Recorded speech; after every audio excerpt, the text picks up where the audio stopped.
ہم میں سے ہر شخص یہ چاہتا ہے کہ اسے اللہ کی نصرت اور تائید حاصل ہو، اللہ کی حمایت اسے حاصل ہو۔ ہماری زبان میں کہتے ہیں اللہ ہمارا ہاتھ پکڑ لے۔ ہر شخص کی یہ تمنا ہے، چاہت ہے۔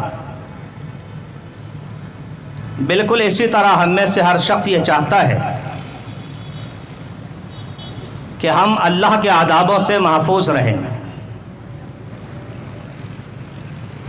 اللہ کا آداب ہم اس کا سامنا نہیں کر سکتے۔ اسی طرح ہم میں سے ہر شخص یہ چاہتا ہے، ہر مکتبہ فکر چاہتا ہے کہ میری دعا اللہ کی بارگاہ میں قبول ہو، میں مستجاب الدعوات ہو جاؤں، ہاتھ اٹھاؤں، اللہ کی رحمت متوجہ ہو جائے، میرے دعا سن لی جائے، میری مراد پوری ہو جائے۔ اور اسی طرح ہم میں سے ہر شخص یہ بھی چاہتا ہے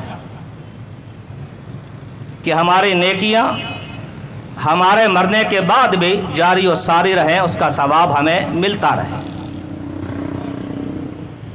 4 باتیں ہو گئی۔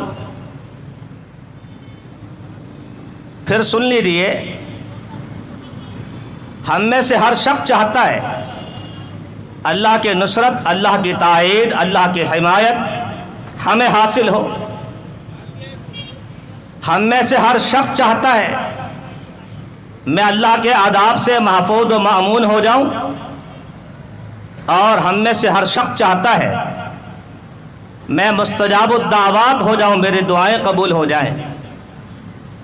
اور ہم یہ بھی چاہتے ہیں کہ ہمارا نیکیوں کا سلسلہ ہمارے مرنے کے بعد بھی جاری و ساری رہے۔ ہماری 4 چاہتیں ہیں۔ ویسے تو انسانی چاہت لامحدود ہوتی ہے، مگر شرعی طور پر ان 4 چاہتوں میں کوئی قباحت نہیں ہے جو میں نے بیان ہے۔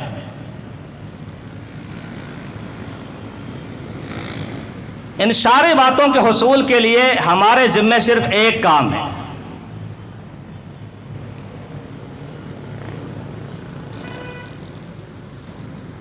اور وہ کام ہے دعوت و تبلیغ کا، جسے الامر بالمعروف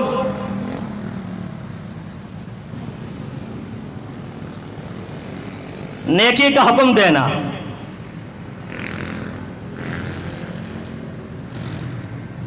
والنہی عن المنکر، یہ اتنا عظیم کام ہے۔